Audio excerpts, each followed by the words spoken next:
The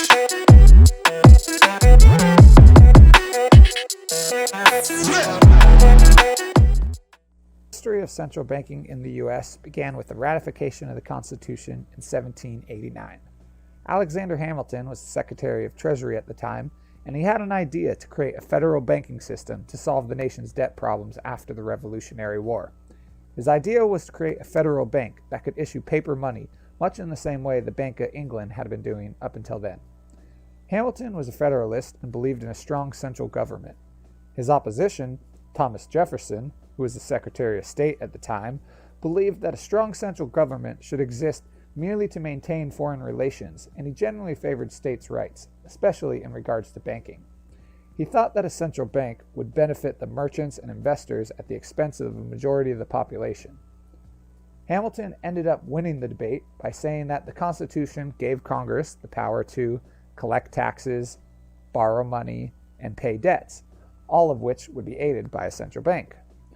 George Washington and Congress both agreed with Hamilton, and in 1791, Washington signed the Bank Bill, which granted a 20-year charter to the first bank of the United States. However, after those 20 years, the charter was not renewed and the bank closed in 1811. The War of 1812 once again left the U.S. burdened with high debt costs, rising inflation, and a devalued money supply, which made it tough for the government to borrow money and make its payments. In 1816, a new 20-year charter was given to the Second Bank of the United States. However, due to the distrust by the American people in the centralized power of the bank, the charter once again failed to renew and the bank closed in 1836. We were now entering the free banking era where state-chartered banks popped up everywhere. Since there was no federal regulation process of these new banks, by 1860 there were upwards of 8,000 different state banks, and every one of them had their own paper currency. You can imagine how much of a nightmare this was. Since banks didn't have strict reserve requirements, when people became fearful that their bank might be going under, they quickly withdrew all their money, forcing banks that didn't have enough deposits on hand to close. As word eventually spread of the banks that were starting to fail, everyone started withdrawing their money. Adding fuel to the fire, at the same time as all these banks were falling, the stock market was also triggering fear throughout the economy. In October of 1907, the stock market had declined 50% from the year prior. The public's frustration with the banking system continued to grow until the bubble eventually popped in what is known as the Panic of 1907. A scheme to manipulate the stock price of United Copper led to the fall of Knickerbocker Trust Company, which was one of the largest banks in the U.S. As word got out about the scheme, everyone ran to take their money out of the banks, fearing that there wouldn't be anything left. J.P. Morgan, who was one of the wealthiest financiers, stepped in by gathering some of his wealthy friends to provide liquidity to the struggling banks, and acted as a one-man central bank with the authority to decide which banks failed and which received funds. He single-handedly engineered the bailout of New York City banks. In response to the bailouts, Congress formed the National Monetary Commission led by Senator Nelson Aldridge. He was tasked with studying the current banking laws in both the U.S. as well as Europe to determine what would become the foundation for the banking system that we have today. In the fall of 1910, Aldridge was convinced that the U.S. needed a central bank. He also realized he needed the bankers' help to draw up the blueprints for a central bank, so he came up with a plan to gather some of the most important bankers in secrecy. The meeting was to be held at what Munsey's magazines described as the richest, the most exclusive, the most inaccessible club in the world, known as Jekyll Island. The group included Henry Davison, who was a senior partner at J.P. Morgan, Abram Piatt Andrew, an economics professor at Harvard University, who was also the assistant Treasury Secretary, Charles D. Norton, the president of the First National Bank of New York, Benjamin Strong, the VP of Bankers Trust Company, which was a large bank where J.P. Morgan had a majority voting control and who eventually went on to become the governor of the Federal Reserve Bank of New York, Frank A. Vanderlip, president of the National City Bank of New York, which today is known as Citibank, and Paul Wahlberg, a partner at Kuhn Loeb & Company. To make sure that word didn't get out, Aldridge told the men to come one at a time to a train terminal in New Jersey to board his private train car. Once aboard, the men were instructed to use only first names so that the staff wouldn't figure out their identities. It's speculated that J.P. Morgan was the one who arranged access to the clubhouse at Jekyll Island for the group to discuss the ideas around creating a central bank. One of the attendees, Paul Warburg, later wrote about the reason for the secret meeting in his book, The Federal Reserve System, Its Origin and Growth. It is well to remember that the period during which these discussions took place was the time of the struggle of the financial titans, the period of big combinations of businesses with bitter fights for control. All over the country there was a deep feeling of fear and suspicion with regards to Wall Street power and ambitions. By the end of the trip to Jekyll Island, Senator Aldridge and his colleagues had developed a plan for a single central bank with 15 branches across the country. Aldridge presented it to the National Monetary Commission in January of 1911, but did not reveal where he had come up with the ideas for his proposal. With a heated presidential election on the horizon, the Democrats campaigned against Aldridge's new plan, and Woodrow Wilson ended up winning the presidency. With the Democrats taking control of both the House and the Senate, they were able to put a stop to Aldridge's plans. However, the ideas for a central bank still lived on with the leaders of the Democratic Party. The chairs of the House and Senate committees on banking and currency, Carter Glass and Robert Owen, drafted new central banking legislature that very much resembled Aldridge's plans, with a few minor tweaks here and there. The Federal Reserve Act was passed by Congress, and President Wilson signed it into law in December of 1913. The Federal Reserve has continued to operate as our central bank since that secret meeting on Jekyll Island, despite many people calling for its reform. I hope you enjoyed learning about the history of the Federal Reserve. All right, let me get my mic set. So, starting off for today, we're going to be talking about the Federal Reserve, and we're going to be talking about central banks as a concept, why they exist.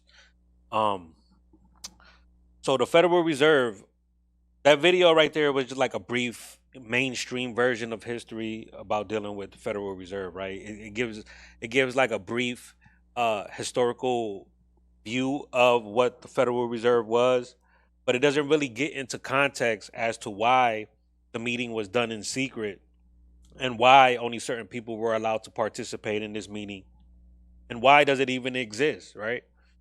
So as the video stated earlier, you know, central bank is not necessarily a new concept. Central bank has always been something that even in European governments, this was their primary form of economics, right? Countries need money to fight wars, so they go to the central bank and they borrow money to fight the war. Then after the war is over, the central bank goes to the country to collect what's owed. And in the process of collecting what's owed, they wind up taking over the country because no country can ever afford to pay back the amount of money that they borrow. So this is just like the gist of what the idea behind what a central bank does.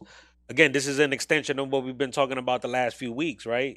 Psychological operation. And another aspect of a psychological operation is economics, controlling economics. So we're going to look at what some of the people involved with the creation of the Federal Reserve, what are their viewpoints about the Federal Reserve, and what do they feel about it? So you could put the first screen over here. So this first quote is, "The few who understand the system will either be so interested from its profits or so dependent on its favors, there will be no opposition from that class." This comes from the Rothschild Brothers of London, 1863. Another quote from the Rothschild was, "Give me control of a nation's money and I care not who make his laws." This is from Mayor Amschel Bauer Rothschild. So he's one of the older Rothschilds, right? The Rothschilds are old banking family. They've been around for a long time, at least since the 1700s, right? So, you know, a lot of people get this whole, you know, when we're talking about things like this, a lot of people get a lot of these people confused with like Illuminati and who these people are at the top. These people are bankers, right? And their God is money. They don't pray to devils. They don't pray to Jesus. They don't pray to anybody except the dollar bill, right? Now, Illuminati and people like that of those nature, those are a whole different group of people, a whole different show. Now, these people work in what's the term I want to use? In collaboration with those sort of people, right? So let's look at what some of our senators and congressmen say about the Federal Reserve. Most Americans have no real understanding of the operation of the international moneylenders. The accounts of the Federal Reserve System have never been audited. It operates outside the control of Congress and manipulates the credit of the United States. This was from Senator Barry Goldwater. This next quote is, this Federal Reserve Act establishes the most gigantic trust on earth. When the President Woodrow Wilson signs this bill, the invisible government of the monetary power will be legalized. The worst legislative crimes of the ages is perpetuated by this banking and currency bill. Another quote. That was from Charles Lindbergh, and this is another quote from Charles Lindbergh. From now on, depressions will be scientifically created. So, what are these first few quotes saying? Right, these are contemporaries of the J.P. Morgans, of the Paul Warburgs at the time, and these people at the time felt that the creation of the Federal Reserve was going to be one of the worst things that ever happened to the concept of the American freedom, American republic. And why is that? Because it puts the control of the country into the hands of the people who lend the money. You got to understand, to fight a war is very expensive. And countries, they don't generate enough money from their gross domestic product to fight these wars, right? This is why they say war is profit, right? War is big business, because when wars are happening, the country gets mobilized. You start getting an increase in manufacturing. You start getting an increase in all type of supplies that are sent overseas, right? So this creates a boom in the economy. The Federal Reserve is the one in charge of controlling the economy. Now, a lot of people think that the Federal Reserve is part of the American government, and it's not. It is a private entity, right? It is a private bank that does have public shareholders. So let's look at who these shareholders are. Now, who owns the Fed? Now, this is an old chart published in 1976. So by now, this is 2020. We probably have a way more updated version of who owned it. But at the time, 1976, when this chart was made, who were the people who owned. So at the very top, at the very, very tip top of the pyramid, we have Nathan Rothschild, London Bank of England, right? And he breaks down his company into three subsidiaries: Brown Shipley and Company, Morgan Grenfell and Company, and the Lazard Brothers. And then these companies are broken down into five more smaller banks: Alex Brown and Son, Brown Brothers and Harriman, Lord Montagu and Norman, Lazard Brothers, right? And this is where we get to this guy right here, Max Wahlberg. And Max Wahlberg was one of the financiers of the Federal Reserve. He is the owner of Kuhn Loeb, and a lot of you are familiar with Lehman Brothers that got bailed out in the banking collapse of 2008, right? So in 2008, the banking collapsed. So they just went, basically, the central banks bailed out their smaller banks, right? These are investment companies. These groups right here are like investment groups. So they lend money out to people, right? Jacob Schiff. These are very rich financiers. The Schermerhorns, right? Everything on Wall Street was built by these industrialists of the early 1900s. These are the shareholders in the Federal Reserve, right? This is just one branch of the shareholder group, and you can see how many people are invested into the shares of the Federal Reserve that are not even American, right? So right here we got primary shareholders J.P. Morgan, right? We talked about in the video how he was one of the primary financiers, and he was one of the main people that put this plan together. Now, this is an updated version from 1983. I'm going to read this here. The J. Henry Schroeder Banking Company chart encompasses the entire history of the 20th century, embracing as it does the program which provisioned Germany from 1915 to 1918 and dissuaded Germany from seeking peace in 1960. Financing Hitler in 1933 so as to make a second war possible, and backing the presidential campaign of Herbert Hoover, and even at the present time having two of its major executives of its subsidiary firm, Bechtel Corporation, serving as Secretary of Defense and Secretary of State in the Reagan administration. The head of the Bank of England since 1973, Sir Gordon Richardson, Governor of the Bank of England, which is controlled by the House of Rothschild, was chairman of J. Henry Schroeder Wag and Company of London from 1963 to 1972, and director of J. Henry Schroeder, New York, and Schroeder Banking Corporation, New York, as well as Lloyd's Bank of London and Rolls-Royce. He maintains a residence on Sutton Place in New York City, and as head of the London connection, can be said to be the single most influential banker in the world, right? So Henry Schroeder is one of these guys. He's like one of the top dogs in the whole banking world, right? This is the guy that, his family plays both sides of the fence. This is a prime example of a Hegelian dialectic through economics, right? I'm going to fund this side of the war, and then I'm going to fund the other side of the war to ensure that I'm profitable no matter what side of the war wins. This is the primary function of the Hegelian dialectic. This is how they do it through economics, right? If you want to get a good history of how banking works, I'm going to share this link in the chat. This book right here, Tragedy and Hope. And this book basically breaks down the whole history of central banking from at least the Middle Ages to the modern time, right? And with this book was written by a Georgetown professor of economics. And he really puts together how our world is controlled through economics, how world wars are started because of economics, right?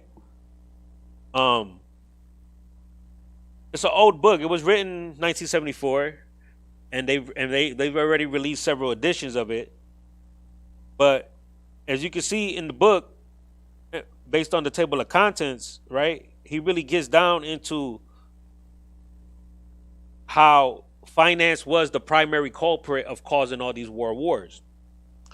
So a couple episodes ago, I told you how World War I was used to really change the dynamics of Europe.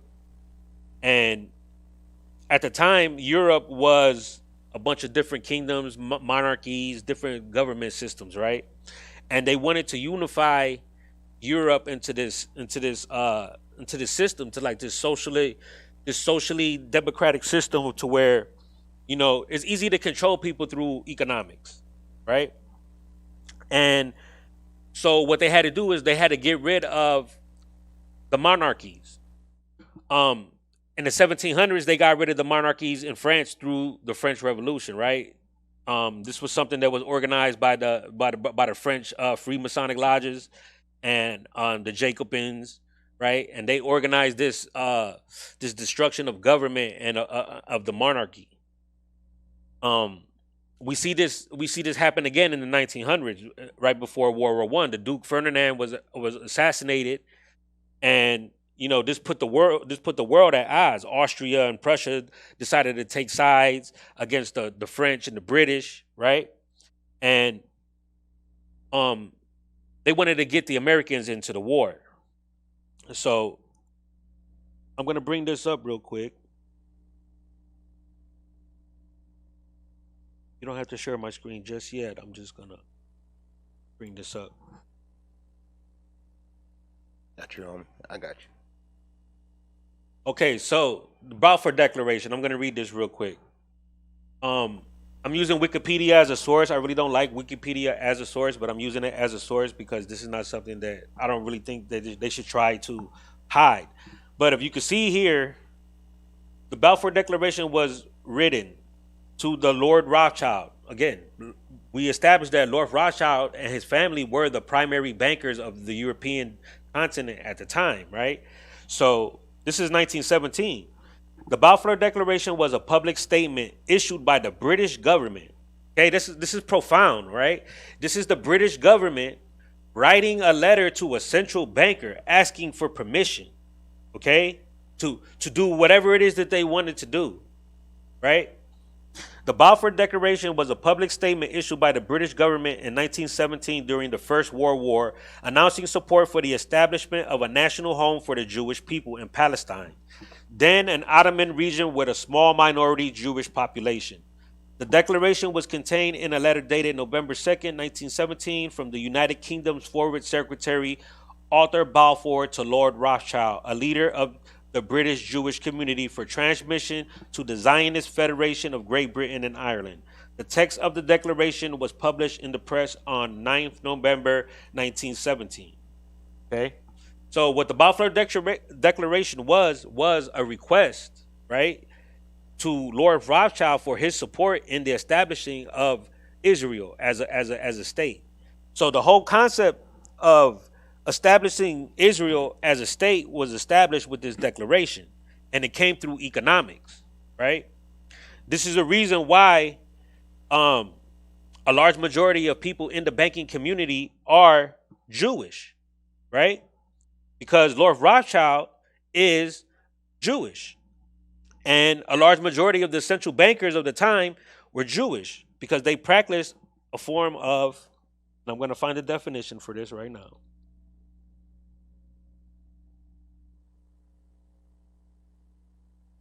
All right. You can bring this up right here. I'm just going to bring this definition I always wonder why that was. Why most bankers were Jewish. Well, we're going to talk about that. Usury. Usury is the illegal action or practice of lending money at unreasonably high rates of interest, right? And then we're going to look at the medieval form practice of usury, and we're going to see who was responsible for usury, right? Usury is the practice of making unethical or immoral monetary loans that unfairly enrich the lender. The term may be used in a moral sense, condemning taking advantage of others' misfortunes, or in a legal sense, where an interest rate is charged in excess of the maximum rate that is allowed by law.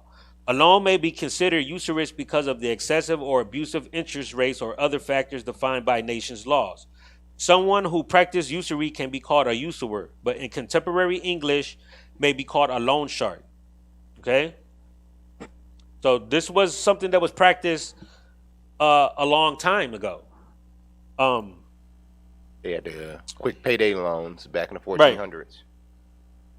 Now, in Judaism itself, right, usury is forbidden. In traditional Judaism, right, biblical and in the Torah, Judaism is forbidden, right?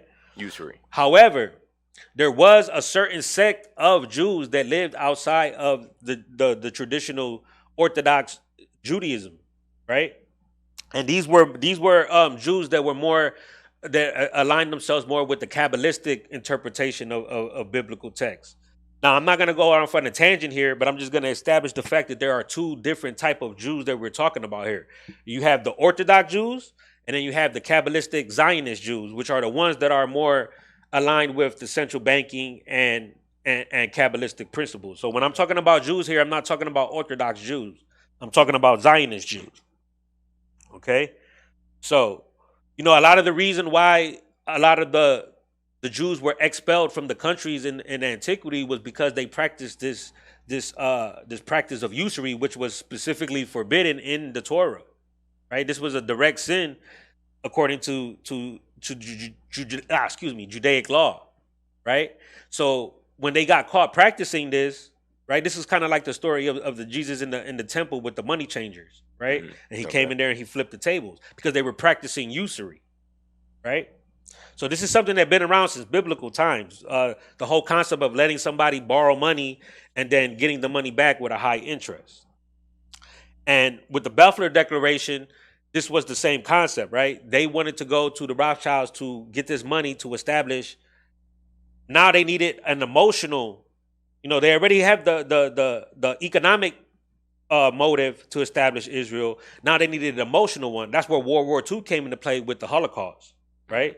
Right. So we'll get into that in a little bit. Now, I'm going to show you something about central banks, right? What is a central bank? I'm going to define what a central bank is. A central bank is a financial institution given privileged control over the production and distribution of money and credit for a nation or a group of nations. In a modern economic, the central bank is usually responsible for the formulation of monetary policy and the regulation of member banks. Central banks are inherently non-market-based or even anti-competitive institutions. Although some are nationalized, many central banks are not government agencies and are so often touted as being politically independent. However, even if a central bank is not legally owned by the government, its privileges are established and protected by law, which is important. They are allowed to practice usury by law, okay? The critical feature of a central bank distinguishing it from other banks is its legal monopoly status. Again, this is what I just told you. It has a legal monopoly status, right?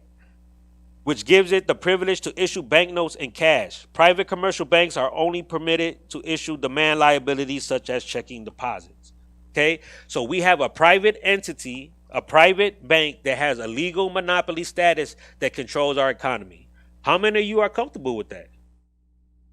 I want to know how many people are comfortable with knowing that your government is not even responsible, right, for issuing your currency. A private entity is. With, again, we show who the shareholders are, right? We have this list of shareholders here. I gotta get the Discord chat here so I can post these links so these people can okay. I'm gonna post these links in the chat so that people can follow along.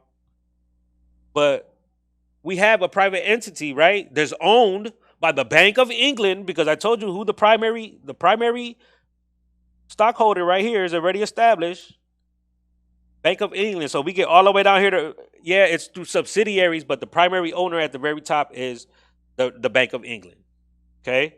So American economy is still controlled by England, right? If you notice, the last time a central bank was established before the Federal Reserve was right before the War of 1812, right? Which was another war against England, right? It's always like every time there's a war, a central bank has to get established. The whole purpose of war that we see right now going around the world is the establishment of central banks in all these countries that don't want to have a central bank. Libya did not want to have a central bank. So the United States go in there and bombs them into submission, takes the gold, and now they have a central bank, right? Who else? I mean, basically almost every country around the world. Iraq didn't have a central bank. The majority of the countries in Africa didn't have central banks, right? This was a European practice because this was something that originated with the Kabbalistic Jews that were practicing forms of usury, right? And it wasn't just them; it was the Dutch. It was, the very first central bank was established right before the transatlantic slave movement by the Dutch, right? Because they wanted to have somewhere to save all their assets from the slaves that they were shipping across. So it wasn't just the Jews, but they were the first ones. Now let's look at the definition of a cartel, right? We just looked at the definition of central bank. Now let's look at the definition of a cartel. A cartel is a formal agreement among firms in the oligarchic industry. Cartel members may agree on such matters such as prices, total industry output, market shares, allocation of customers, allocation of territories, bid rigging, establishment of common sales agencies, and the division of profits or a combination of these. All right, you got the chat up? All right, so I'm going to put all these links in here in the chat.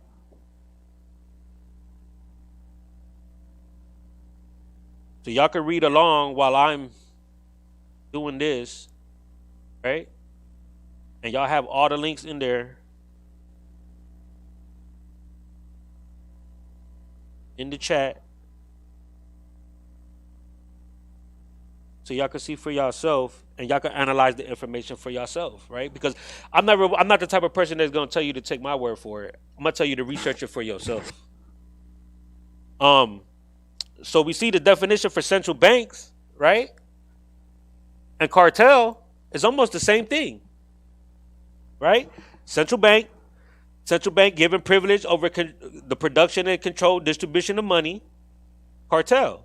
A cartel is a formal agreement among firms in the oligopolistic industry. Cartel members may agree on such matters as prices, total industry output, market share. This is the very same definition as central bank, a cartel. So the Federal Reserve is a cartel. That's what they are. They are a banking cartel.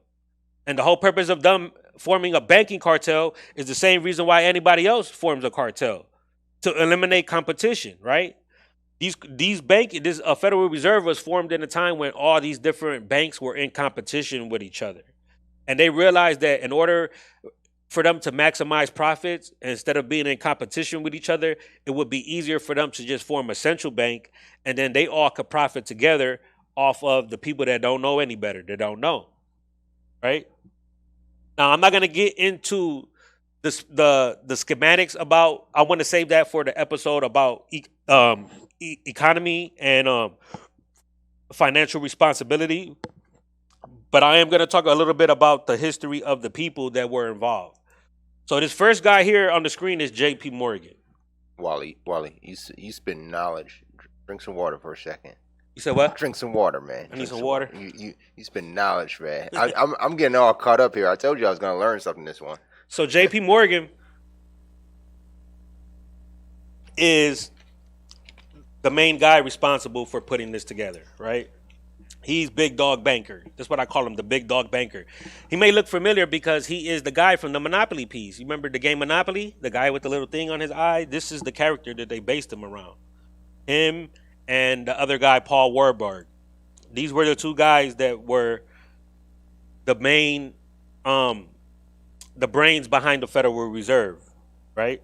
He's the guy that actually wrote the book, The Federal Reserve System and the Bank. So you could go find this book on Amazon if you want to read his perspective of why he feels that he created it. But he was, he owned one of the subsidiaries controlled by the Rothschilds. Okay, he was a German. He wasn't even American. He was German. So we could see that back in the days that, immigrants had a very large influence on the development of this country. This is why the immigration policies of this country don't make any sense, because when they were ready to take over the economy, they had no problem with immigration at all.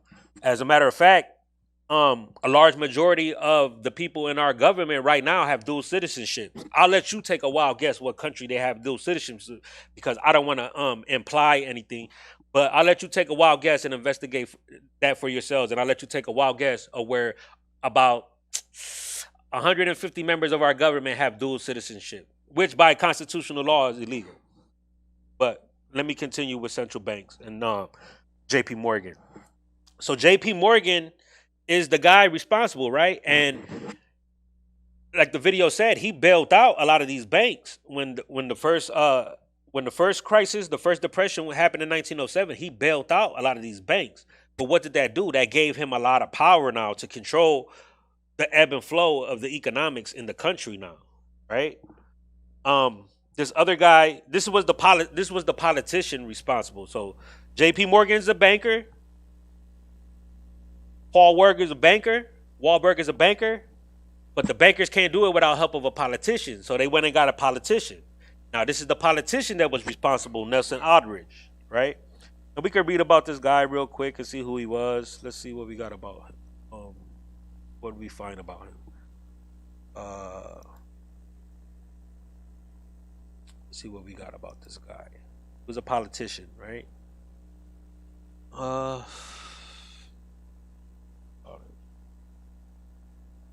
We'll do a live research right here. This is how we doing it. So, was a prominent American politician and a leader of the Republican Party in the United States Senate, where he served from 1881 to 1911. So that's interesting, right? Because I know a lot of you guys are real into politics, and you're into you're really into Republican Democrat Party. When I established that both sides, the Republican Party and the Democrat Party, they're both pieces of shit. They work together, right? The Democratic Party was the ones that supported the implementation of the Federal Reserve, but it was the brainchild of a Republican. So this is just a prime example of how they work together, right, to screw over the regular people who don't know any better, right? Jekyll Island was a secret meeting. Let me see if I can find Jekyll Island. Jekyll Island is a little island off of the coast of Georgia, right? And a lot of you familiar with the Jeffrey Epstein Island, right? You guys are familiar with the whole, the Jeffrey Epstein and how he had a private island. Well, the millionaires of their time, they had a private island too, and it was called Jekyll Island. What an interesting name, right? Dr. Jekyll, Mr. Hyde, a story about a scientist who had a dual personality, right? He was During the day, he was a scientist, and at night, he was a psychotic killer. So it's an interesting name for an island, right? That's responsible for creating a system that operates the same way with a Dr. Jekyll, Mr. Hyde kind of personality. On the surface, it was built as a system of reform, but underneath, it's a system to finesse the American government, right, out of the control of their sovereignty. So Jekyll Island. Let me find Jekyll Island. Jekyll Island is located off the coast of the United State of Georgia in Glenn County. Basically, it got purchased by the state of Georgia in 1947, and it's a tourist attraction now. They have a little plaque there that says Federal Reserve is here. So have you ever been to like Savannah, Georgia, in that area? It's in that area, so you probably can see it if you ever go to Georgia. A very beautiful area of the country that a lot of people don't know about. Very beautiful around. Yeah, I forget Georgia has a coast. Yeah, Georgia has a coastline. The Georgia coastline, very beautiful place. Okay, so with the thing with Jekyll Island is these people went, Wahlberg, J.P. Morgan. It was about a group of 6 or 7 of them, and they went and had a secret meeting at this island, and this is where they came up with the idea of the Federal Reserve, right? And the Federal Reserve is a cartel, right? We established that it's a central bank, and we established that the definition of the central bank, and we also established that the definition of a cartel and central bank are synonymous. So what you're looking at here are cartel leaders. So this guy right here is really no different than Pablo Escobar or El Chapo, except they don't sell dope. They sell money, right? And they sell money to countries, but they all work together. Right? So something that I wanted to talk about is I wanted to go a little bit more in on these quotes right here. And these are from the Federal Reserve themselves, right? When you or I write a check, there must be sufficient funds in our account to cover the check. But when the Federal Reserve writes a check, there is no bank deposit on which that check is drawn. When the Federal Reserve writes a check, it is creating money, putting it simply. Right? So it's basically creating money out of thin air. This is what we call fiat currency, right? So I'm going to look up the definition of fiat currency.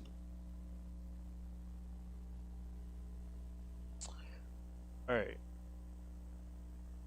Fiat.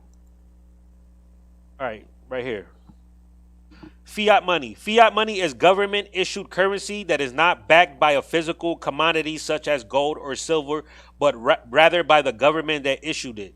The value of fiat money is derived from the relationship between supply and demand and the stability of the issuing government, rather than the worth of a commodity backing it, as is the case for commodity money. Most modern paper currencies are fiat currencies, including the US dollar, the euro, and other major currencies. So the very definition of fiat money is paper money that's generated out of thin air, okay? It's telling you that the economies of the world are fictional paper money currencies that are not backed by any commodities, right? So where are these commodities?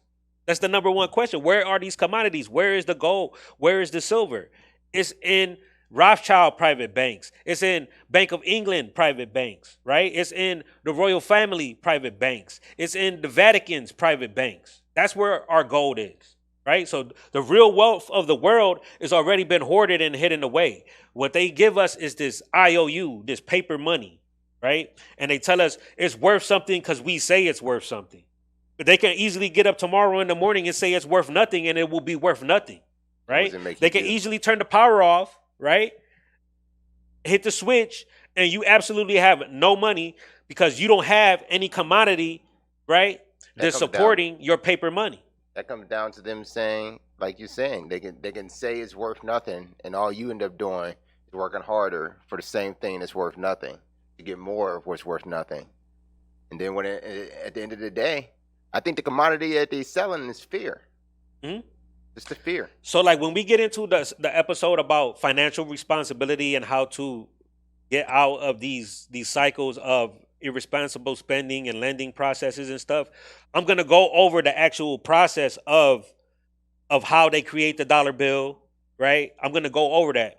This one I really wanted to focus more on the history of the Federal Reserve, but you're absolutely correct. We have a economic system that is sooner or later is going to come to a collapse, right? Our national debt right now is something like 700 trillion, and it's counting.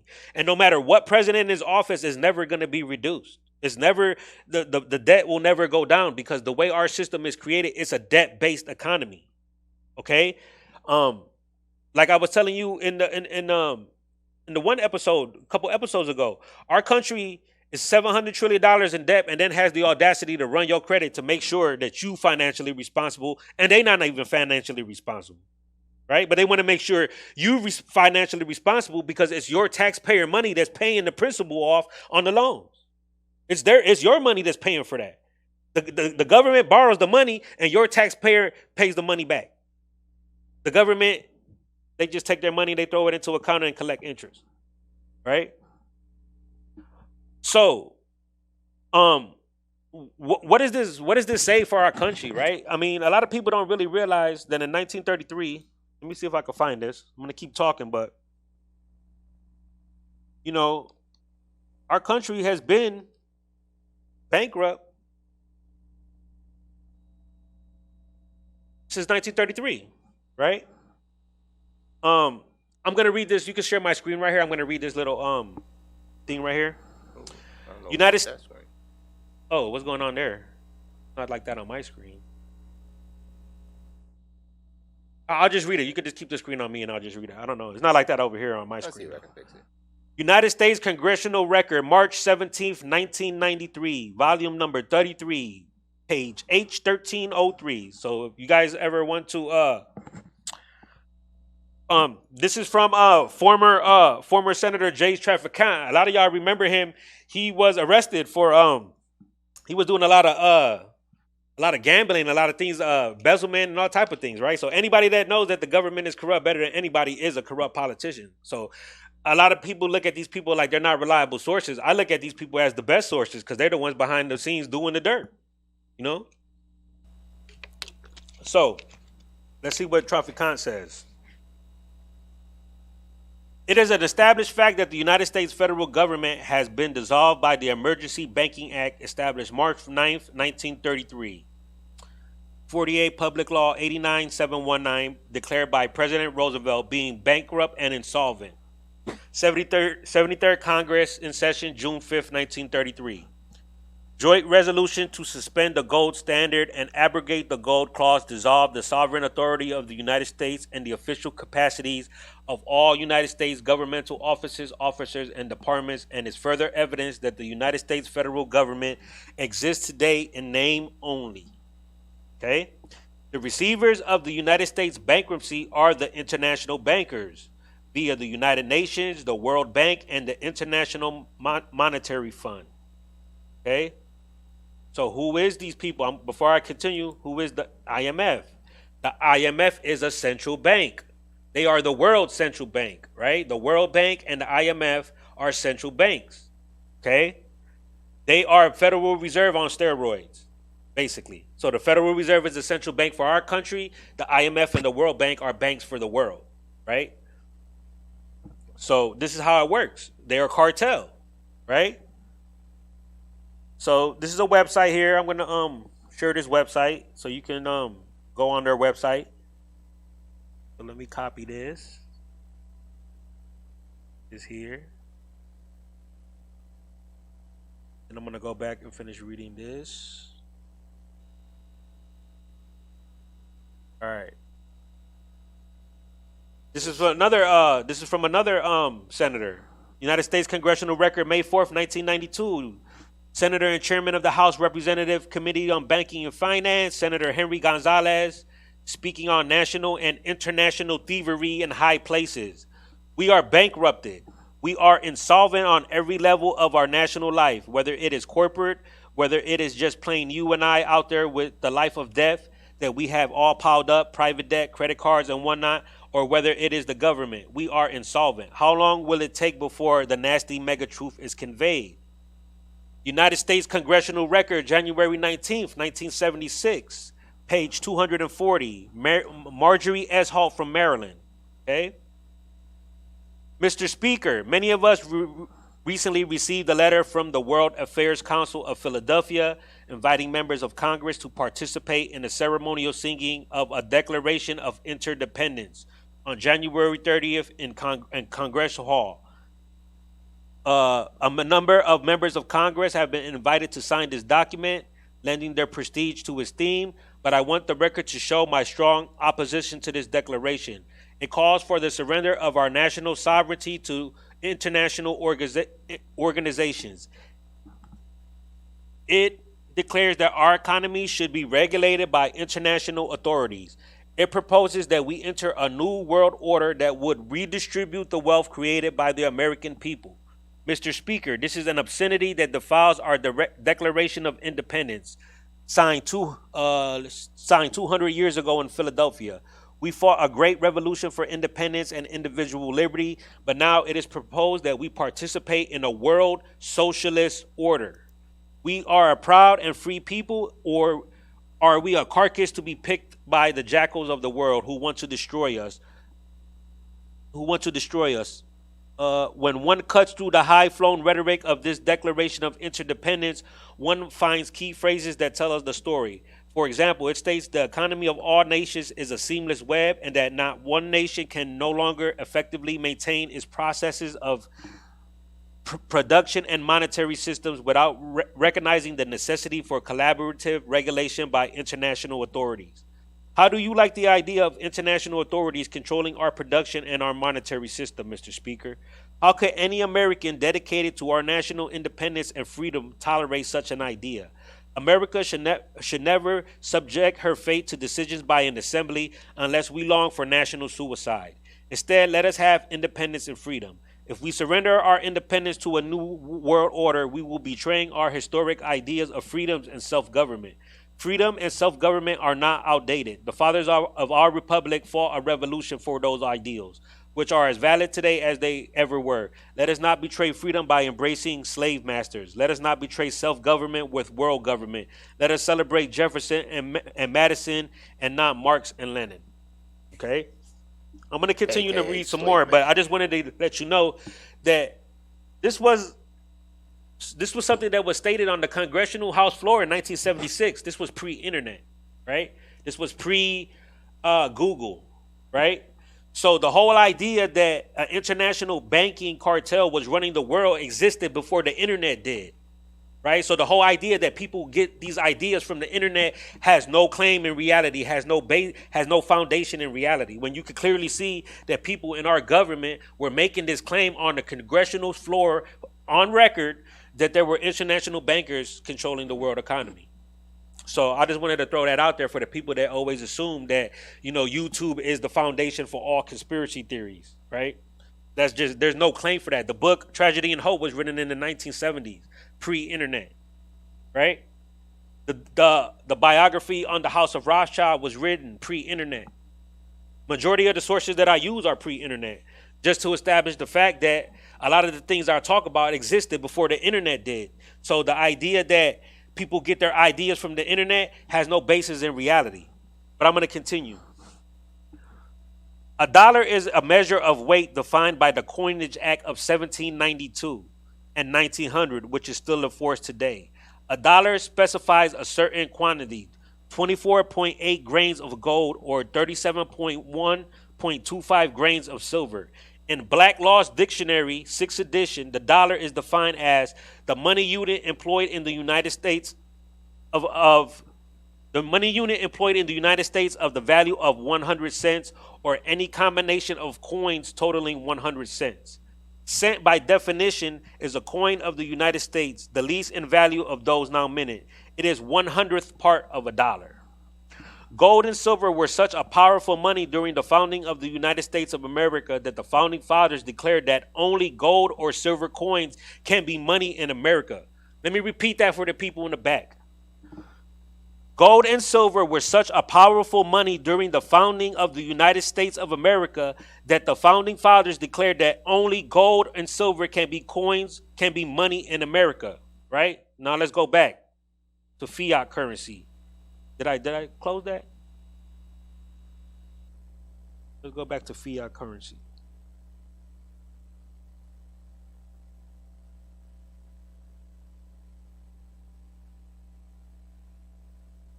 Most modern paper currencies are fiat currencies, including the U.S. dollar, the euro, and other major currencies. We got a major discrepancy here, right? The constitutional law states that only gold and silver are to be issued as money, and then we have right here where it says fiat paper currency is our current currency. So we have, if I dare say, an unconstitutional form of currency that we're using as the basis for our economical system, right? Because it clearly says here that it's the U.S. dollar that is a fiat currency, right? So I'm going to continue on. All right. I lost my spot. Since gold and silver coinage were heavy and inconvenient for a lot of transactions, they were stored in banks and a claim check was issued as a money substitute. People traded their coupons as money or currency. Currency is not money, but a money substitute. Okay? Let me repeat that. Currency is not money, but a money substitute. Again, we are operating with fiat currencies, right? Currencies are supposed to be backed by commodities that no longer exist in our government because it's already established that our government has went broke in 1933. So for the last 80 years, your government has been giving you paper bills that have no commodity to back them. So that's the gist of all of this. Putting it all together, you have paper money that doesn't have a commodity that's backed it, which by very definition from the founding fathers and Constitution is unconstitutional. But a lot of people don't take the time to research that, right? A lot of people don't take the time to pick up a book. A lot of people don't take the time to look at the discrepancies that exist in our laws. So we don't know this. We wake up in the morning, we go to work, we pay our taxes, and we feel good about ourselves because we think we're better than somebody else that's not doing that, right? And we feel good, right? Because we got our little money and we pay our little taxes and we feel like good citizens, right? Not understanding that we're getting finessed. For 40 to 50% of our income before we die, you will lose 40% to 50% of your income on taxes. And you will do absolutely nothing about it because you don't know that the very foundation of our economy is unconstitutional. Like, I don't know about you, but debt doesn't define wealth to me. I mean, I know a lot of people, people that buy into the whole idea of credit, more power to you. You know what I'm saying? If you're one of those people that feel that, by buying into the credit system, when the system does collapse, you're going to find out that you don't have any money. The only money that you have is hard assets, hard commodities. That's your only real tangible wealth that could be measured. Theoretical wealth, speculative wealth, that's only exists because the bankers wanted to exist, right? A dollar has value right now because somebody else owes that person a dollar, right? Debt is what makes the money have value right now. But if everybody was catching up on their bills and if everybody was paying everything on time, money wouldn't be worth nothing because there's no commodity supporting it. So I'm going to read a little bit more here. It is essential that we comprehend the distinction between real money and paper money substitute. One cannot get rich by accumulating money substitutes. One can only get deeper into debt. This is what I just told you. Accumulating paper money, right? You're accumulating an IOU. So this just says how much debt you have accumulated. You have to have hard assets like gold or silver for it to be considered real tangible wealth. Okay? This is what they do. They give you money and then they take the gold and put it in their bank. They got the real wealth. You got paper money. That's how you get finesse. Okay? We, the people, no longer have any money. Most Americans have not been paid any money for a very long time, perhaps not in their entire life. Now do you comprehend why you always feel broke? Now do you understand why you are bankrupt along with the rest of the country? Now, right now, if you have a lot of money, you have a lot of debt, right? So you're rich in the sense that you're able to accumulate a lot of debt, but that doesn't entail wealth. That just means that you're able to, within this system, right? You're able to accumulate a lot of debt. So I could go to a bank and I could get a loan for $50,000, right? I'm able to accumulate debt, but eventually you're going to have to pay this back. That's where you're going to find out that you really don't have no money. right? Because they're going to take the commodity aspect of it, right? Your hard assets that you're going to use as collateral. And when you're not able to pay back these loans and go into default, now they have hard assets and gave you paper money and gave you debt. And debt, just so you know, it don't end when you die. It goes to your children. So just so you think that dying is going to save you, nah, it goes to your children. So anything that you leave in your children in your name, if it has debt attached to it, that debt goes to your children now. So if you love your kids, you should be wise and not put no debt attached to them. Federal Reserve notes are unsigned checks written on a closed account. FRNs are an inflatable paper system designed to create debt through inflation, the devaluation of currency, right? And inflation occurs about 3% every year. My financial advisor told me this. 3% we lose value on your dollar every year. Whether you doing something with it or not, you're losing 3% every year on your dollar. That's what inflation does, right? So an example of inflation is the people in 1950 paid 25 cents for a jar of milk. Now we're paying $4.50. That's the devaluation of your dollar, right? People working the same jobs, right? People working the same jobs used to get paid $200 back in the day and they could take care of their whole household. They doing the same job now for $1,000 and they could barely pay anything. That's your dollar has no value now, right? Whenever there is an increase of supply of money substitute in the economy without a corresponding increase in the gold and silver banking, inflation occurs. Inflation is an invisible form of taxation that irresponsible governments inflict on their citizens. The Federal Reserve Bank, who controls the supply and movement of FRNs, has everybody fooled. They have access to an unlimited supply of FRNs, paying only for the printing cost of what they need. FRNs are nothing more than promissory notes for U.S. Treasury securities, otherwise known as T-bills. A promise to pay the debt to the Federal Reserve Bank. There is a fundamental difference between paying and discharging a debt. To pay a debt, you must pay with value of substance, meaning gold, silver, barter, or a commodity. With FRNs, you can only discharge a debt. You cannot pay a debt with a debt currency system, okay? This is important. You cannot pay for a debt with money, with fiat currency. You can only discharge your debt, okay? You're not paying for it with anything. You're just discharging your debt. You cannot service a debt with currency that has no backing in value or substance. No contract in common law is valid unless it involves an exchange of good and valuable consideration. Unpayable debt transfers power and control to the sovereign power structure that has no interest in money, law, equity, or justice because they have so much wealth already. So I'm going to post the link to this. Did I post this in there already? The Fam Guardian? I think I posted this in here. No? I'm going to post this link in here because there's so much information that y'all could go over, right? And I can't emphasize this point enough. Go get you a copy of Black Law's Dictionary, right? And Black Law's Dictionary is completely different from a traditional dictionary as it deals with law. It defines law in this country. And you're going to understand that law defined in this country is completely different from the law that you have an idea of understanding, right? We operate under two different types of laws here. We have admiralty law and we have common law. I'm going to do a separate show on law because law deserves a show of itself.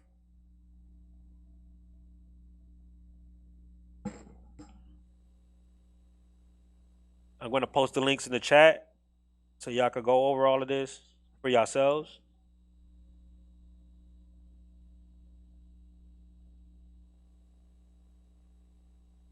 Why am I getting the same tag? Was this still doing that on your screen over there when I switched it to that screen? Okay. So I'm trying to figure out for this yeah, I put it in there. It should be central banks. And this particular one right here is famguardian.org.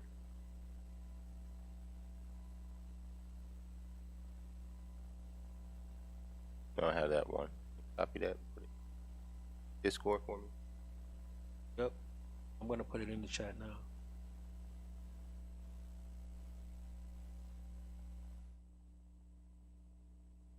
Just go to famguardian.org and click on the U.S. government went bankrupt.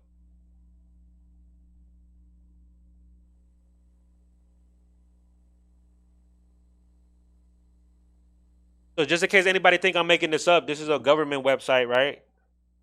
And they're gonna say the same thing. So you can switch to my screen real quick. I'm gonna post this too. This basically tells you the rights that you have in the country. But 1933 was a year of major events in America. During this year, constitutional money, I gotta emphasize that, gold became outlawed, and effectively all property in America became mortgaged and held in a trust for the Federal Reserve Bank as collateral for the nation debt. All of this was done without the full knowledge or consent of the American people. This was the year that the government instilled the creation of the all capital letter straw man names via the newly required birth certificates for American citizens, thus creating a whole new class of persons as debt slaves. Okay? Before the establishment of the Federal Reserve, we were giving papers of living birth, proof of living birth. Now we're giving birth certificates. It's a completely different, right? A birth certificate and a proof of living birth are, because a proof of living birth establishes that you're a living human being. A birth certificate just establishes that you are a fictional entity. And a living human being and a fictional entity is a big difference when you look in Law's Dictionary. This is why you have to get Law's Dictionary, Black Law's Dictionary. Anyway, I want to thank everybody for coming out today. I'm going to wrap it up here today with that. I left a lot of links in the chat today, so y'all can go over this yourselves. I feel like I left a lot out as far as the Federal Reserve, but I really want to get into the process of debt when we do individual financing, right? I could really get into it and show you how this affects us on an individual level and on the business level, because I'd be able to devote a whole hour show to this instead of trying to get all these topics in an hour time frame. But I want to thank everybody for coming out. You know what I'm saying? If all the people that have been following the show from the get-go, thank you for your continued support. That's my Cash App there. So, I'm always taking donations. They say the best nation is donations. So let me hold some, you know what I'm saying? But yeah, most definitely, man. I'm having a lot of time, a lot of fun doing this, a real good time doing this show, man, because I really get a chance to really talk and really talk about a lot of things that I really feel like we need to talk about that we really don't know about. And I'm pretty sure that a lot of people don't really know how the Federal Reserve came into being, and that there's even other central banks in the world that exist, right? The whole concept of war around the world is the implementation of central banks. So anytime that you see a country getting invaded, just know they about to put a central bank there. So I think the last country left that don't have one is Iran. If Iran doesn't have a central bank, they're going to have one soon. I think North Korea don't have a central bank neither. I think they're the last two. But they will have one soon, and they will all be under the tutelage of the IMF and the World Bank, because they are the ones that set the international currency rates. So, with that being said, thank you for coming out today. The next show will be Sunday. We're looking at regular time right now, and I want to give a shout out to my engineer Paul, who had his baby today. He had his son Isaiah, so I want to give a shout out to my engineer Paul. He wasn't able to be here today, so I want to give a shout out to him and congratulations on his new baby. Congratulations to his wife. They had a beautiful bundle of joy that they brought into the world, and hopefully we'll see them back here soon, back on the show. So with that being said, take care. Peace out.